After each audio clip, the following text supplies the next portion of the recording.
Hi పిల్లలు, ఎలా ఉన్నారు? Welcome to the sparrow TV. Sparrow TV చూస్తున్న ప్రేక్షకులందరికీ వెల్కమ్ చెప్తూ ఈ మోరల్ స్టోరీని చక్కగా వినేద్దామా?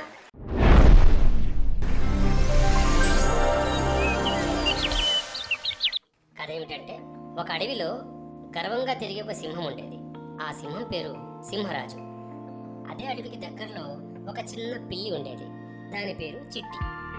ఒకరోజు చిట్టి నీటిలో తన ఇమేజ్ అంటే ప్రతిబింబం చూసి అలా ఆశ్చర్యపోయింది. ఎందుకంటే పిల్లి తనని తను చూసుకుంటూ సింహంలా ఉన్నానే అని మురిసిపోతుంది.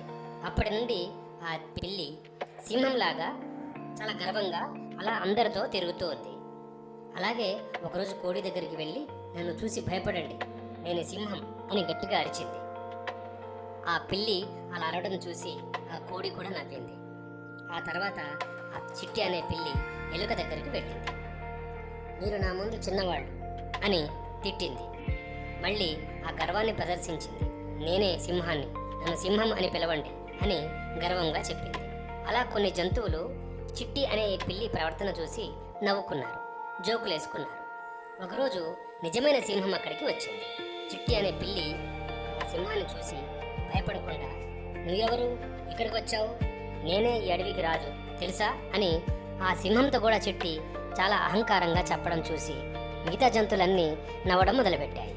సింహరాజు ఆ పిల్లి చేష్టలు చూసి నవ్వుతూ, నువ్వు నాలా ఉన్నావని నువ్వు అనుకుంటున్నావు, కానీ నాలా ధైర్యం, నాలా శక్తి నీలో ఉందా, ఆ విషయం నీలో ఉందా అని చెప్పి గట్టిగా సింహం చెప్పాడు.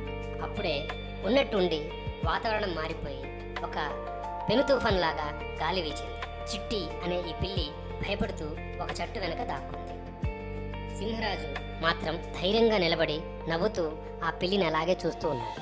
అప్పుడు చిట్టికి అర్థమైంది, నేను సింహంలా కనిపించవచ్చు, కానీ నా గుణాలన్నీ సింహంలా లేవు కదా, నాకంత ధైర్యం లేదు కదా, మరి ఎందుకు నేను ఇలా తయారయ్యాను అని చెప్పి విషయాన్ని తెలుసుకుని అహంకారాన్ని వదిలి, నేను మామూలుగానే ఉంటాను, ఇక నుంచి ఇలాంటి పనులు చేయను అని చెప్పి సింహం ముందు తలదించుకుంది ఆ పిల్లి.